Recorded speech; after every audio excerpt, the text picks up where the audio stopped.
Durant des milliers d'années, les gens ont scruté les cieux pour lire des messages dans les étoiles.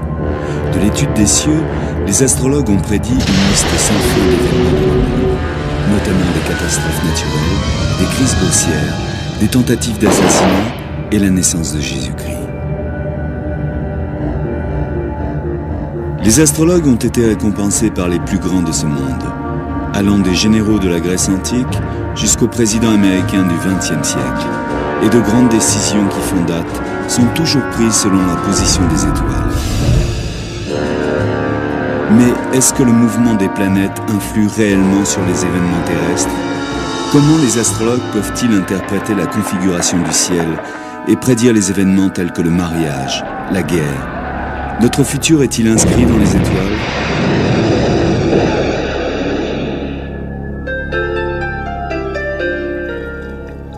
Au XVIIIe siècle, en Angleterre, il y avait deux hommes dont le passé ne pouvait pas être plus différent.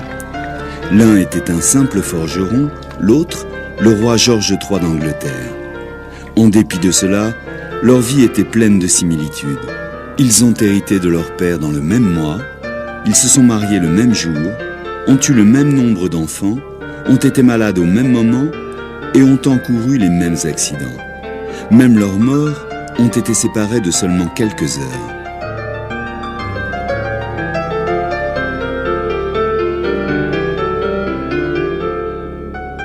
Ils n'étaient pas parents de sang, mais ils étaient des jumeaux astrologiques nés virtuellement au même moment, seulement séparés de quelques kilomètres, et leurs horoscopes étaient identiques. D'après les croyances astrologiques, la similitude des modèles de leur vie était prévisible.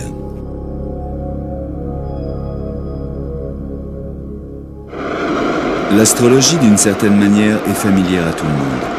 Des millions de personnes lisent quotidiennement leurs horoscopes dans les médias, et même le plus sceptique d'entre nous connaît son signe astral. Ce que l'on ne réalise pas forcément lorsque l'on recherche son horoscope dans les journaux est que nous sommes les bénéficiaires de la plus ancienne entreprise intellectuelle de l'histoire de l'humanité. Connue sous le nom de reine des sciences, l'astrologie est notre plus ambitieuse tentation de combiner la science à la philosophie pour obtenir une explication de la destinée. L'astrologie est aussi vieille que les premiers écrits de l'histoire.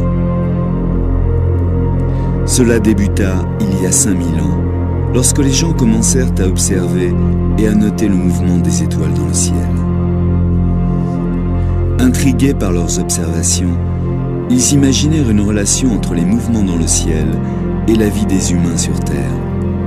Depuis, les astrologues ont conservé cette connexion entre les planètes et le peuple, mais ne se sont jamais mis d'accord sur le comment et le pourquoi. L'astrologie a traversé le temps. Elle est aussi populaire qu'auparavant et existe n'importe où dans le monde. L'historien Nick Campion de l'université de Cambridge a effectué une étude académique sur l'influence de l'astrologie. L'astrologie, en fait, est infiniment flexible. On ne peut pas nier le fait que c'est l'un des outils les plus précis pour décrire les caractères et pour prédire le futur. Robert Curray est un astrologue important qui attire chaque année des milliers de personnes dans son magasin.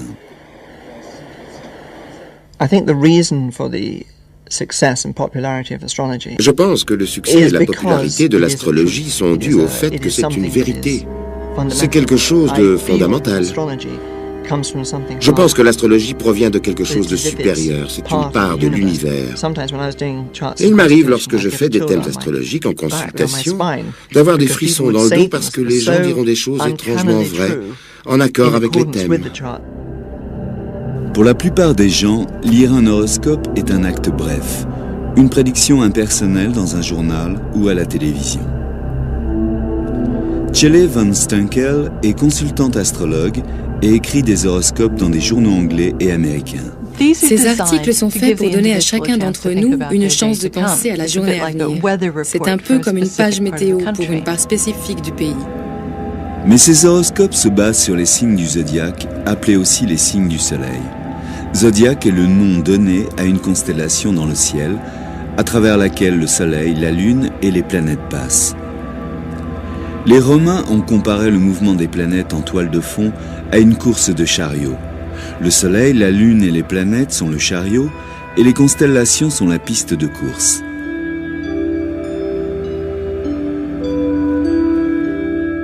Le zodiaque est découpé en 12 divisions ou signes.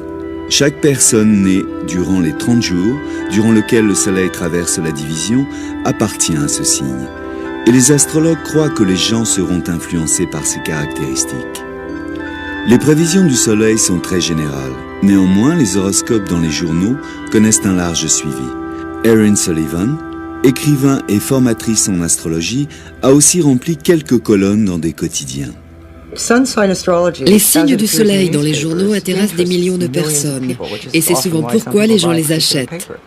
Certaines personnes qui rédigent ces colonnes ont un terrible succès, ils sont très forts. Ils ont un vocabulaire excellent, ils sont capables de très bien modeler le symbolisme. Vous en trouverez qui sont vraiment très bons et d'autres qui sont absolument ridicules. Un véritable horoscope est bien plus qu'une simple description du signe du soleil. C'est un thème astrologique décrivant les influences astrologiques propres à chaque individu. Le graphique est projeté par un astrologue et est appelé un thème natal. Ceci est un plan des positions des planètes à votre naissance. Et c'est la seule carte qui vous définit. Et de cette information, un astrologue peut connaître votre potentiel, quel type de personne vous êtes, le type d'expérience que vous pouvez avoir dans votre vie et comment vous pouvez appréhender certaines difficultés dans votre vie. Les astrologues disent que le thème natal peut révéler si la personne est ouverte, anxieuse, si elle aime la musique, la technique, si elle est émotive, et peut vous indiquer probablement votre type de profession.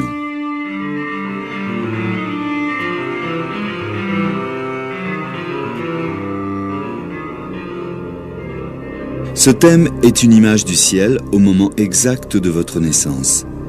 Les motifs dans les cieux peuvent changer en moins de 4 minutes.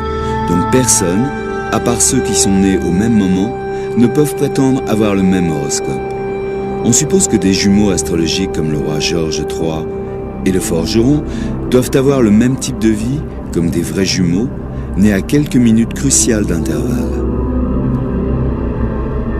Peu de personnes connaissent l'heure exacte de leur naissance, mais ceci n'empêche pas d'avoir un horoscope. Habituellement, les astrologues projettent un thème sur la date de naissance. Mais il y a une étape plus longue, appelée rectification, qui permet aux astrologues de travailler à reculons depuis les événements de votre vie jusqu'à l'heure probable de votre naissance. Quiconque connaît sa date de naissance peut se rendre chez un astrologue et faire son horoscope. Ce n'est pas plus différent que d'aller voir n'importe quel consultant, mis à part que vous devez fournir votre date de naissance, le lieu et l'heure. Normalement, avant même le rendez-vous, l'astrologue aura calculé un thème, un horoscope. Le thème natal peut être dressé pour n'importe quoi ayant une date de naissance. Une ville, tout type de structure peut avoir un thème astral. Le mur de Berlin, par exemple, construit en août 1960, avait un horoscope qui prédisait une période d'instabilité et de changement pour novembre 1989, la date historique de la chute du mur de Berlin. Nick Campion a même dressé des thèmes pour des pays. On prend des moments politiques importants ou particuliers pour chaque pays. Pour un pays donné, ça va être la Révolution, pour un autre, un couronnement. Alors pour les États-Unis d'Amérique, on a pris le 4 juillet 1776, qui est la date de la déclaration d'indépendance.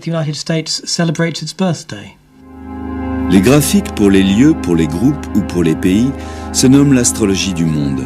C'est la forme la plus ancienne de l'astrologie et la plus utilisée par les plus grands chefs d'État de l'histoire.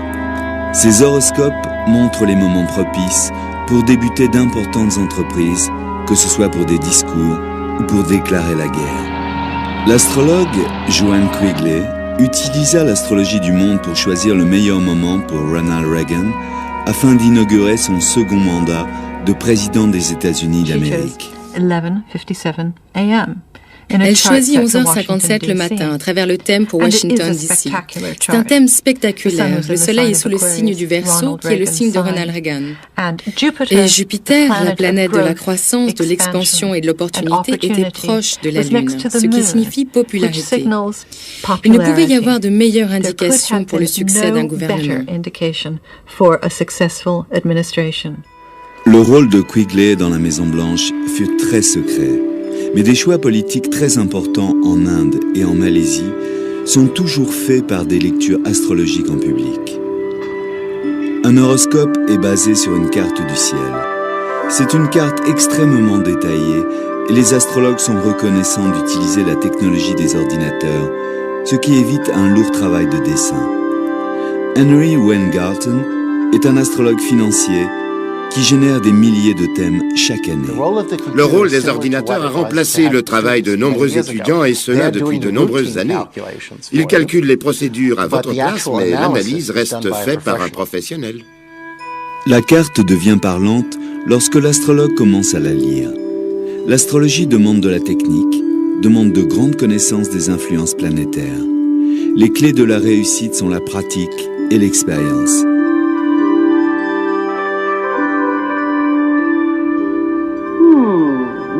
Your love life's not very satisfactory. Les astrologues ne prétendent pas qu'un horoscope prédit totalement le futur. Ils disent que les étoiles ne sont pas catégoriques. Elles expriment une tendance.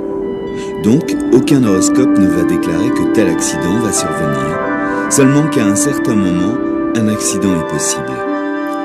Les astrologues ont pour but de fournir à leurs clients des informations supplémentaires pour les aider à choisir sans restriction. De nombreuses personnes pensent que la lecture d'un horoscope provoque la réflexion et pousse la concentration sur les issues. Ça les aide à prendre des décisions. Comment l'analyse d'une carte du ciel peut-elle influencer les décisions des gens sur Terre?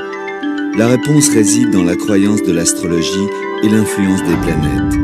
Une croyance qui naquit il y a 5000 ans. 3000 ans avant Jésus-Christ, l'astrologie naquit parmi les anciennes civilisations de Mésopotamie, aujourd'hui représentées sur le territoire de l'Irak. Dans une région appelée Babylone, les premiers astrologues se posèrent sur leur petite colline, Ziggurat, d'une centaine de mètres d'altitude pour observer les étoiles. Ils se mirent à observer que les corps célestes, les planètes, semblaient suivre des chemins étranges, se croisant parfois à de grandes vitesses, parfois au ralenti, et même parfois à reculons.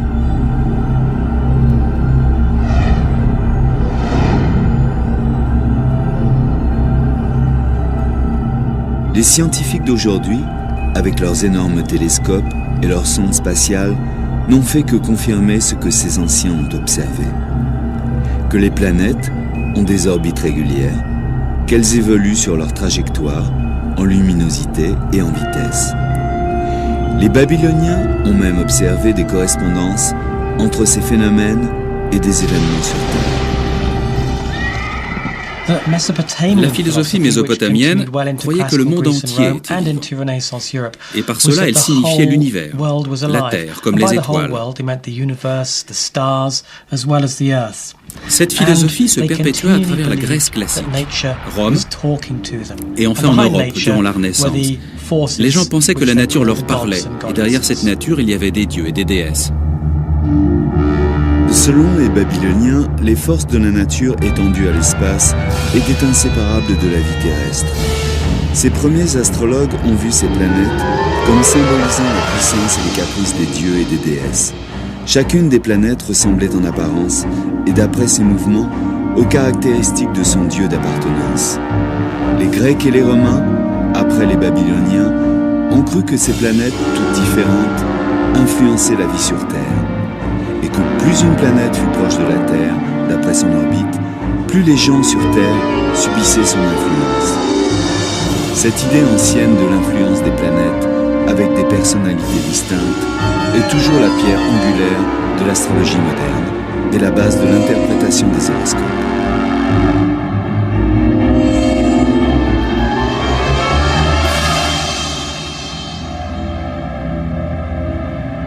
La fonction principale d'un horoscope est d'enregistrer la position des planètes pour évaluer leur influence. Ce thème, l'horoscope de John Fitzgerald Kennedy, est sténographié et développé par les astrologues à travers les siècles. Malgré le peu d'évolution dans le temps de cette sténographie, le mécanisme de dessin des thèmes a été transformé par les ordinateurs. Mais les astrologues continuent à apprendre les techniques traditionnelles en utilisant les tableaux astrologiques.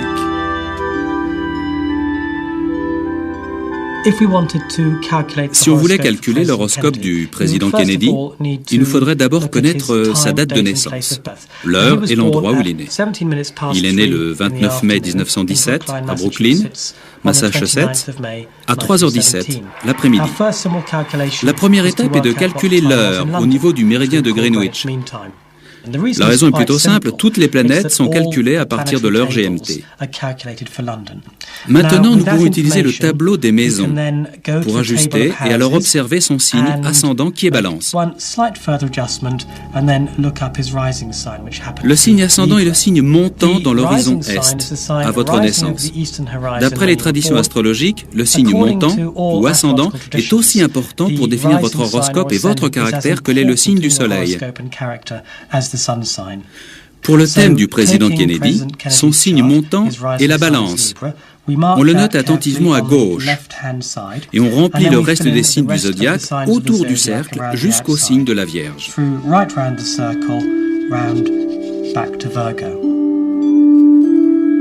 Le thème a encore d'autres découpages. Il y a les maisons. Elles se réfèrent à des zones pratiques de la vie humaine, comme la famille, l'argent, le voyage et le travail. L'étape suivante consiste à déterminer la position des planètes au moment de la naissance. On prend maintenant un livre appelé Éphémérides qui va permettre de lister la position des planètes pour tous les jours de l'année et même pour des centaines d'années. En prenant le thème du président Kennedy, il est né avec le Soleil aux Gémeaux et la Lune sur la Vierge. Maintenant, les positions des planètes dans l'éphéméride vont être précisées au degré le plus proche. Nous précisons davantage. Nous ne regardons pas seulement à quel signe se trouve la planète, mais aussi nous le faisons pour les 8 autres planètes.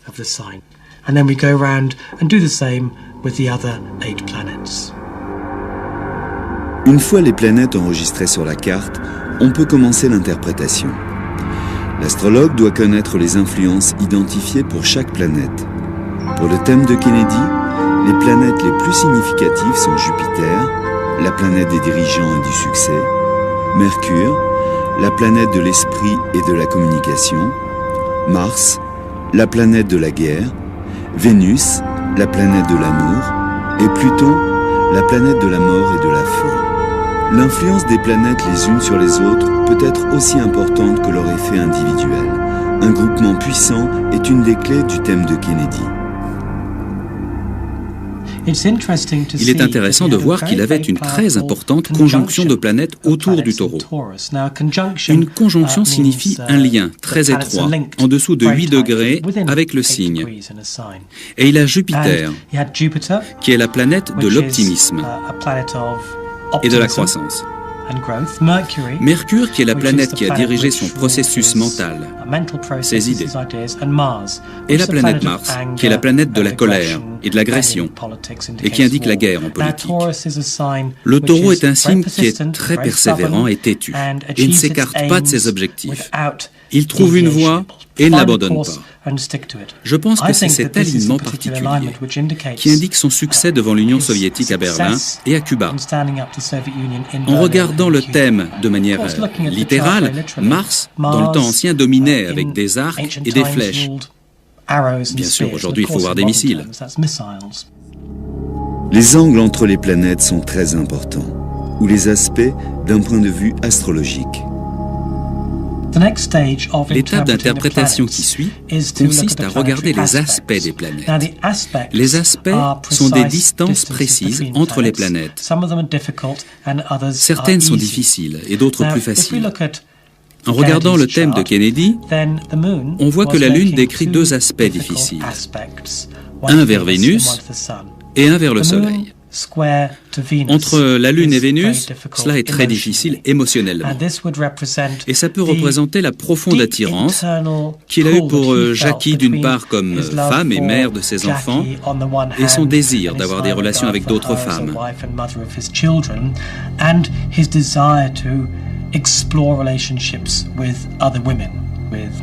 Avec Marilyn Monroe et d'autres. Et la même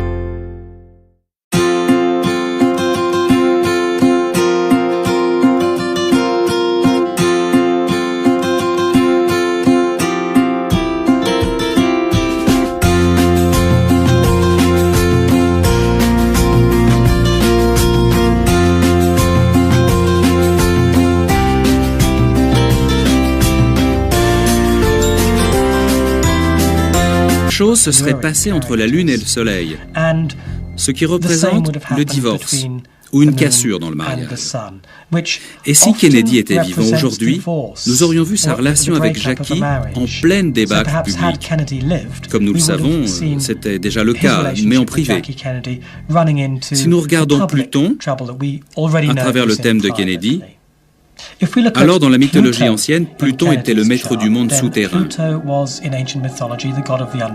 Dans l'astrologie moderne, c'est une planète qui représente la fin, en l'occurrence la fin de la vie.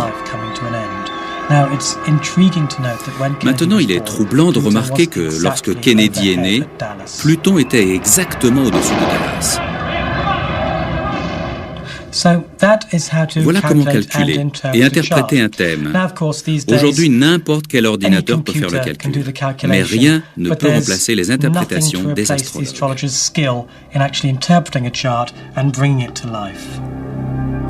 Les astrologues modernes aident souvent leurs clients dans leur vie personnelle. Prédire des événements a toujours fait partie de l'astrologie. Les astrologues les plus réputés ont prédit de grands événements, même le début de nouvelles époques. Il y a à peu près 2000 ans, un petit groupe d'astrologues perses ont observé un événement inhabituel dans les cieux. Ils ont découvert que cela avait été prédit par le philosophe astrologue Zoroaster et qu'il annonçait la naissance d'un nouveau roi. Les astrologues se sont mis en quête, cherchant l'heure et le lieu de naissance de ce nouveau roi, observé par les astres. Mais lorsqu'ils sont arrivés à destination, ils ont trouvé seulement un bébé dans une étable. Les astrologues étaient les rois mages et le bébé était Jésus. L'astronome, le docteur Percy Seymour, a étudié le ciel dans la configuration de la naissance du Christ pour y découvrir ce qui a conduit les rois mages à leur conclusion historique. Il trouva une rare association entre la planète Jupiter, traditionnellement associée au roi, et Saturne, qui fait référence au peuple juif.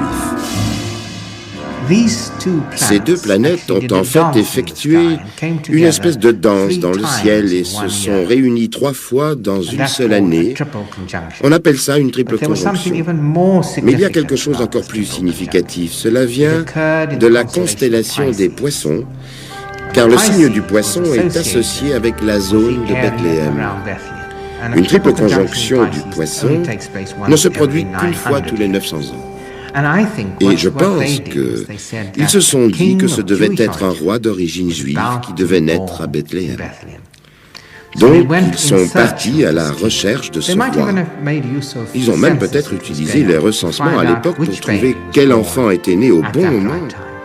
Et ils ont dû dire à la mère qu'il était né pour devenir le roi des Juifs. Lorsqu'un enfant devait naître dans une lignée royale, une personne était plus anxieuse que le père. C'était l'astrologue de la cour. Au palais de Macédoine, 356 avant Jésus-Christ, la cour attendait le nouvel enfant du roi Philippe II et Olympias, la femme de Philippe, était sur le point d'accoucher. L'astrologue supplia Olympias d'essayer de retarder le plus possible la naissance. Et si elle le faisait, son enfant allait avoir un horoscope extraordinaire et allait devenir un des plus importants chefs d'État du monde. Olympias arriva à faire ce que l'astrologue lui demanda, et son fils naquit en plein dans son horoscope. Olympias venait de donner la vie à Alexandre le Grand.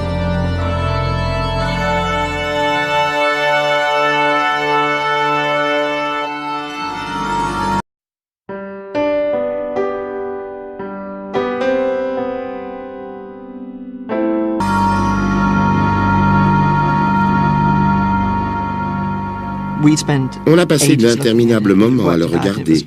On le travailla dans tous les sens et ce fut d'une très grande responsabilité, car nous avons relevé cette nouvelle lune dans le poisson et nous pensions que ça allait devenir le thème le plus extraordinaire. Il collait parfaitement avec les autres thèmes. Nous l'avons préparé pour que ma femme rentre à l'hôpital et nous avons attendu que le docteur vienne faire les préparatifs, mais rien ne s'est passé. Elle avait fait une crise ce matin-là. Le résultat est que la Lune avait changé de signe. L'horoscope était complètement différent. Mais en fait, ce fut la chose la plus extraordinaire et je pense que la leçon à en tirer est qu'il faut laisser les choses se faire tout seul. L'intérêt de l'astrologie s'est réduit durant le Moyen-Âge, mais au XVIe siècle, il est redevenu très actif, bien vu et une qualité essentielle pour les gens bien éduqués. L'astrologie était un courant dominant au même titre que les mathématiques dans les universités, la médecine et l'astronomie étaient utilisées par les docteurs, les scientifiques et les hauts intellectuels.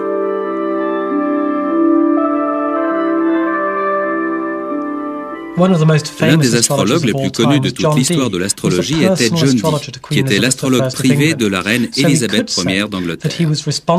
Et on peut dire qu'il est responsable de certaines des plus capitales décisions prises durant l'un des plus importants règnes de l'histoire de l'Angleterre. Le travail de Dee a aussi consisté à être un espion pour Élisabeth. Mais l'astrologie, et non la politique étrangère, était le fer de lance de sa fonction auprès de la reine. Il choisit des dates propices pour tout événement important. Un de ses plus grands succès fut en 1588, lorsqu'il conseilla Élisabeth sur le moment de la confrontation victorieuse de l'Angleterre sur l'armada espagnole. Il a dû regarder la planète Mars, qui était la planète de l'Angleterre. Et si elle était plus forte que Jupiter, celle de l'Espagne, il déclara que l'armada serait vaincue. C'est un fait. Il a dû regarder d'autres facteurs comme Mercure qui contrôle les vents et a dit « l'armada pourrait être balayée par les vents ». Et c'est ce qui se passa en réalité. C'est l'apogée de l'astrologie. Dans les années 1600, il y avait plus de 200 astrologues très connus travaillant à Londres. Les gens allaient voir un astrologue lorsqu'ils étaient malades, quand ils avaient subi une perte ou un retournement de fortune, ou lorsqu'ils envisageaient un mariage ou des affaires commerciales. Le premier horoscope hebdomadaire date de cette époque. Il se nommait « Le message des étoiles », écrit par William Lilly, devenu fameux pour avoir prédit le grand fléau et le grand incendie de Londres. William Lilly pratiqua l'astrologie, horary, une ancienne méthode conçue pour répondre à des questions spécifiques, par exemple si une relation conduira au mariage, et même l'endroit où une bague a pu être égarée. Au XXe siècle, le tour est bouclé et nous retrouvons des astrologues particuliers auprès de chefs d'État et des gens ordinaires recherchant un conseil au travers de l'horoscope d'un journal ou allant voir l'astrologue du quartier. Ils ont des décisions à prendre et ils utilisent l'horoscope pour s'aider. Durant la Seconde Guerre mondiale, Hitler utilisa secrètement l'astrologue Karl Kraft. Les Alliés, l'ayant découvert, en ont fait de même. Ils espéraient obtenir les mêmes conclusions que Kraft. Lorsque Kraft compara le thème de Rommel et celui de Montgomery, juste avant la campagne d'Afrique du Nord, il pouvait voir que les Anglais étaient certains de gagner. La réaction d'Hitler fut de mettre Kraft en prison et de poursuivre la malheureuse campagne.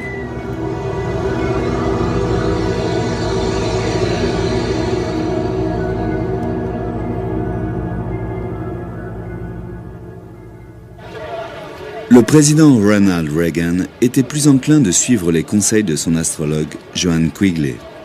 Son premier succès fut de prédire l'attentat sur la vie de Reagan. Après cela, elle fut impliquée dans toutes les décisions majeures et mineures de la présidence.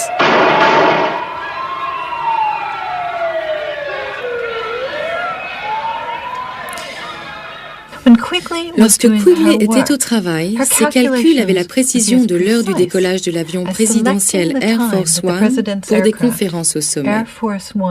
Et le message allait et venait de Quigley au bureau du président sans cesse jusqu'à l'obtention exacte de l'heure du décollage de l'avion pour tel ou tel rendez-vous au sommet. Et il s'exécutait.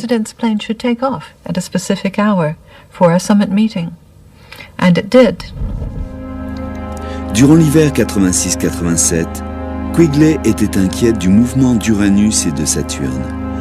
Elle l'interpréta comme un danger d'assassinat. Durant 4 mois, Reagan est resté à l'intérieur de la Maison-Blanche et n'en sortit qu'une fois pour s'adresser aux Américains. Chaque événement de la vie du président était minuté par l'horoscope. Mais en quoi l'horoscope a aidé Reagan dans ses grandes décisions de président ? C'est John Quigley qui a dit à Ronald Reagan qu'il pouvait faire des affaires avec l'Union soviétique. Durant la première partie de sa présidence, Reagan était contre cet empire du diable. Et il y avait cette course à l'armement. C'est alors que John vint avec l'horoscope de Gorbatchev et dit à Reagan « Regardez, c'est un homme avec qui vous pouvez faire des affaires. » Ronald Reagan utilisa l'astrologie pour prendre des décisions qui ont changé l'histoire du monde. Mais des millions de gens ordinaires utilisent l'astrologie dans leur vie de tous les jours. Et ceci pour tout type de raisons. L'astrologie se veut perspicace. Et il n'existe pas de domaine dans la vie où la perspicacité, donc l'astrologie, ne peut être utilisée. L'astrologie peut aider, de la recherche d'un porte-monnaie à la planification d'un voyage. L'horoscope a solutionné les problèmes personnels de beaucoup de gens. Les astrologues pensent qu'un thème astral peut vous aider à vous connaître et ainsi être mieux préparé à affronter les défis. L'horoscope est le document le plus égocentrique imaginable. Une carte de l'univers avec l'individu au centre. Pour de nombreuses personnes, ce thème permet de révéler le passé, le présent et le futur. Diana a utilisé l'astrologie assez souvent, et autant que l'on puisse dire avec succès. Elle est née avec le soleil au cancer, qui représente l'attention, la compassion, le côté émotionnel de son caractère, mais aussi son côté timide et réservé. Les astrologues expliquent mieux la personnalité de la princesse Diana à travers son thème astral. Son thème est l'image de son enfance, et la lune opposée à Uranus indique une enfance tumultueuse. En effet, sa mère est partie soudainement, alors qu'elle était encore une enfant. Et elle héritait d'une belle-mère, pas tout à fait, mais très peu de temps après. Cette position de la Lune sur Uranus dans son thème explique sa tendance à réagir soudainement, attitude qu'elle avait encore adulte.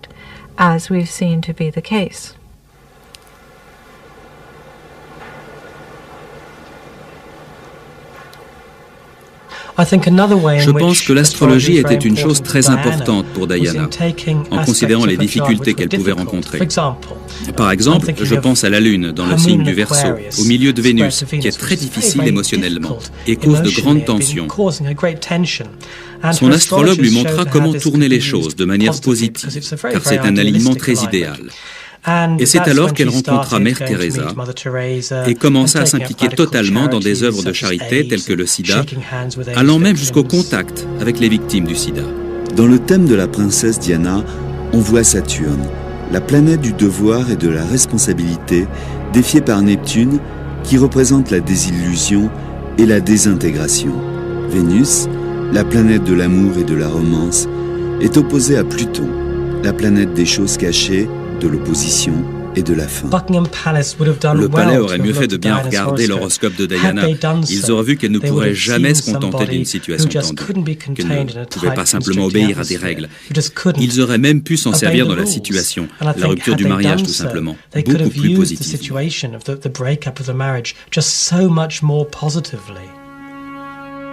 Mais est-ce qu'une comparaison des horoscopes de la princesse et du prince aurait pu éviter le désastre du mariage ? Peu d'astrologues pensent qu'il est possible de prédire le bonheur de deux personnes, mais tous pensent que cela aurait pu annoncer les problèmes. Le thème du prince Charles montre Vénus à côté de Neptune, qui indique une idéalisation de la femme, en particulier sa mère. Un aperçu du thème de la princesse Margaret montre un dénouement malheureux dans les relations amoureuses. Il montre Vénus attendant l'amour, opposée à Saturne, la planète des devoirs, laissant prévoir la crise durant laquelle elle abandonna l'amour de sa vie, un divorcé pour éviter un scandale. L'astrologie est souvent utilisée pour le mariage. C'est une des raisons les plus fréquentes pour laquelle on consulte. Les questions se concentrent souvent sur les chances de succès des relations entre deux personnes. Des astrologues, comme Eugénie Diserio de New York, se sont spécialisés dans cette branche.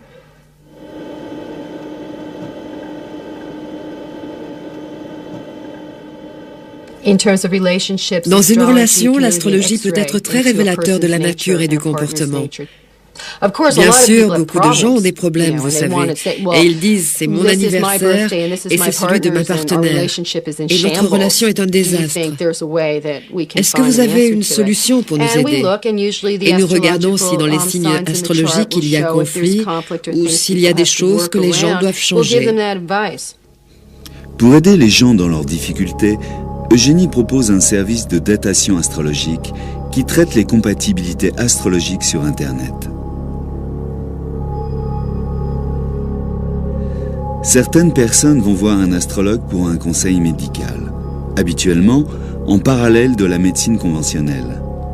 La médecine et l'astrologie sont liées depuis des milliers d'années. Chaque partie du corps est représentée par une sous-partie du zodiaque et les horoscopes révèlent des problèmes potentiels de santé. La médecine n'est pas le seul domaine où l'astrologie est présente. Les astroéconomistes sont une nouvelle vague de conseillers financiers qui utilisent cet art ancien pour les aider à jouer à la bourse. Certains investisseurs utilisent l'astrologie comme une information conventionnelle pour prédire les marchés. Henry Weingarten a de nombreux succès à son crédit. Nous avons des preuves que ça fonctionne. J'ai prédit la chute du marché de Tokyo il y a 2 ans et demi, à 2 jours près. À Wall Street, les gens sont très intéressés. Est-ce que ça marche? Quelle est la pertinence de l'information? Combien d'argent je peux gagner? Ce ne sont pas des prédictions directes. Chaque décision se base sur une douzaine d'autres. Il arrive que des centaines de thèmes soient interprétés et collectés par l'astrologue. Je commence d'abord à décider dans quelle partie du monde je veux investir, regardant l'horoscope d'un pays donné et l'horoscope d'une monnaie donnée. Ensuite, je regarde l'horoscope de la bourse, le marché sur lequel nous souhaitons investir, et finalement le stock lui-même. De nombreuses surprises dans les marchés sont prévisibles par l'astrologie, comme la guerre dans le Golfe, qui était quelque chose que nous avions anticipé.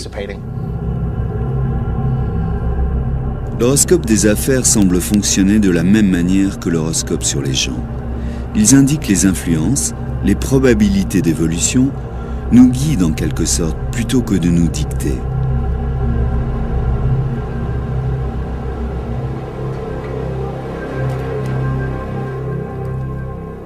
Il n'y a pas de doute sur l'efficacité de l'astrologie.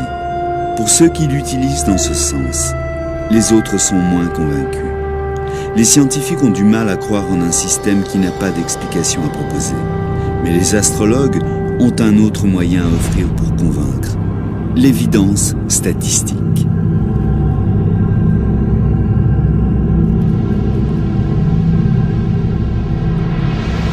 L'intérêt populaire de l'astrologie est une énigme pour les scientifiques du XXe siècle, qui la voient comme une superstition retardée. Dans les années 50, un Français, Michel Gauquelin, scientifique et statisticien non convaincu par l'astrologie, réfuta une étude statistique dans laquelle l'écrivain astrologue Léon Lasson avait mis en rapport l'horoscope avec le choix de carrière. À sa surprise, il confirma les conclusions de Lasson. Il répéta même son étude et trouva des résultats encore plus significatifs. Il trouva un résultat très intéressant en étudiant des hommes qui avaient réussi dans la profession médicale, gagné des prix et fait des découvertes scientifiques.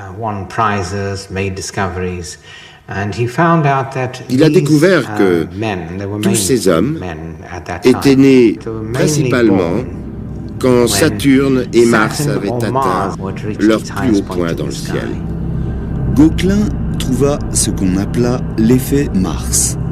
Son effet était encore plus concentré pour des athlètes de niveau mondial. Quant aux écrivains, ils avaient plutôt tendance à voir la lune montante dans leur thème. La chose frappante pour les étudiants en astrologie et que ces découvertes se basent sur des croyances traditionnelles sur les influences planétaires. Les découvertes de Gauquelin proposent un étayage des croyances venues du monde ancien, disant que les rois sont nés, tandis que Jupiter est à son apogée. Et c'est pour cela que Jupiter devint la planète des rois. Malgré le travail scientifique rigoureux de Gauquelin, les journaux scientifiques étaient réticents à la publication. Quoi qu'il en soit, Gauquelin fit une autre découverte statistique. Certains aspects de l'astrologie sont héréditaires. Ce n'est pas vrai pour les signes du zodiaque, mais cela se confirme pour l'influence des planètes. Il a été capable de démontrer que si Mars était en ascension lors de la naissance du père ou de la mère, alors l'enfant aussi était susceptible de naître pendant la montée de Mars. L'évidence, même avec des statistiques à l'appui, ne permet pas de faire changer les opinions des scientifiques. La parapsychologue Susan Blackmore a besoin de plus de preuves.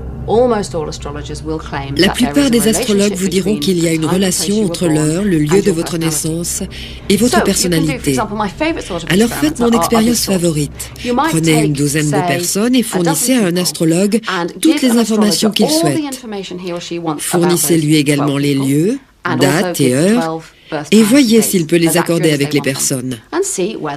De nombreuses expériences montrent que les astrologues ne le peuvent pas. Une expérience similaire a révélé dans des tests psychologiques que la personnalité correspond plus au signe du soleil que l'horoscope natal complet.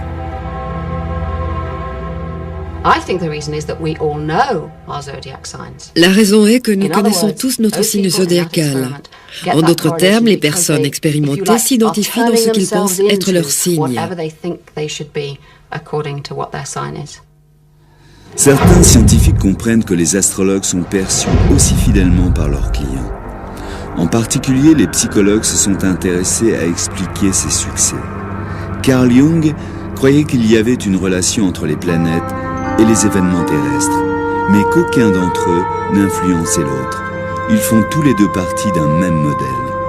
Bob Breyer a une théorie différente de la manière dont les astrologues obtiennent leurs résultats. Cela n'a rien à voir avec les étoiles, c'est quelque chose d'autre, et c'est probablement la perception extrasensorielle. Si l'astrologie fonctionnait exactement comme le prétendent les astrologues, il y aurait une corrélation directe entre la position des cieux au moment de votre naissance et vos actions ultérieures. Et alors, le meilleur astrologue serait un ordinateur. Mais j'ai le sentiment que nombre d'astrologues pensent qu'il n'est pas possible de le faire seulement avec un ordinateur. Et c'est alors que l'interprétation devient la perception extrasensorielle. De nombreux psychologues maintiennent que de bons astrologues, ceux qui impressionnent leurs clients avec l'exactitude de leurs analyses, ceux qui peuvent pointer des zones à problème, en fait, combinent plusieurs compétences. Ils peuvent par exemple être très forts en reconnaissant des signaux inconscients émanant de leurs clients, ou bien tout simplement être doués pour dire à leurs clients ce qu'ils souhaitent entendre. Je pense que le pouvoir de l'astrologie réside dans le désir de se reconnaître dans les descriptions qui leur sont exposées. Donc, par exemple, si je vous dis des choses que vous souhaitez entendre, vous êtes confiant, mais en fait, vous êtes plus tracassé qu'il n'y paraît. Maintenant, presque tout le monde vous dira que c'est vrai pour eux, mais pas sur d'autres personnes, parce que vous ne réalisez pas que tout le monde est comme cela. Vous pouvez assez facilement croire que l'astrologie est bien plus vraie qu'elle ne l'est en réalité. Mais les astrologues sont également convaincus qu'un horoscope a ses propres vérités.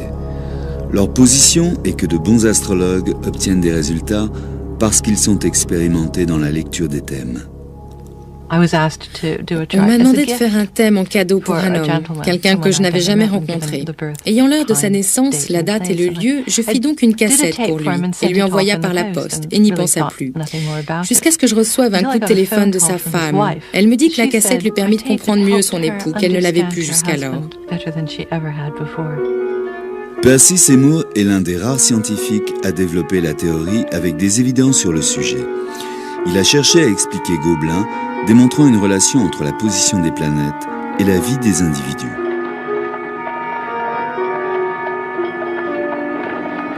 La théorie de Seymour est qu'il existe un magnétisme entre les planètes et les sens humains. Le mécanisme n'est pas très clair. Mais nous savons déjà que le Soleil et la Lune influent sur la Terre. La pleine Lune, par exemple, a longtemps été associée à des changements dans le comportement humain. Et les phases lunaires sont précisément liées à la marée montante et descendante. Les animaux sont capables de répondre aux effets de la Lune. Les huîtres, par exemple, s'ouvrent et se ferment à des heures précises. On a pensé que c'était une explication liée au phénomène des marées. Mais les biologistes ont découvert que même dans des bassins clos, les huîtres continuaient leur rythme lunaire d'ouverture et de fermeture.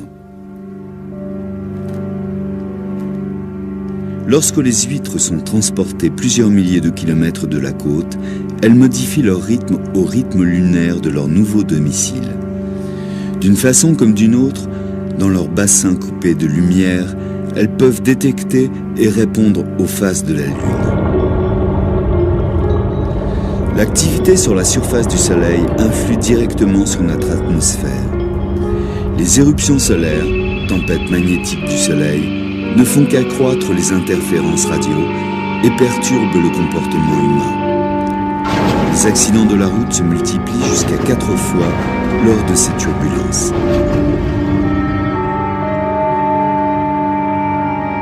Les scientifiques admettent que les animaux et les humains peuvent détecter des signaux de voisins proches et puissants comme le Soleil et la Lune. Mais, et concernant les planètes qui sont nettement plus éloignées de la Terre, Percy Seymour a une théorie pour l'influence des planètes.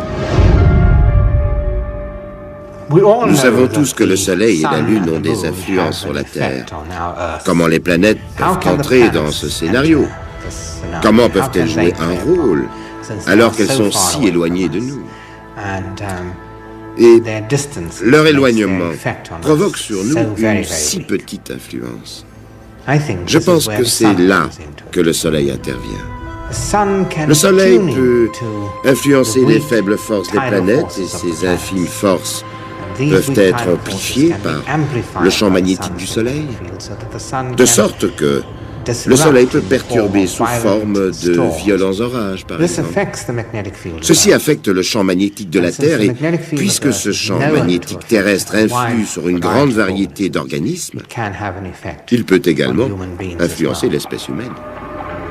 L'idée de Seymour est que le système nerveux humain et animal réagit comme des capteurs pour détecter les vibrations du champ terrestre. Une symphonie complexe, orchestrée par le système solaire, constamment en mouvement.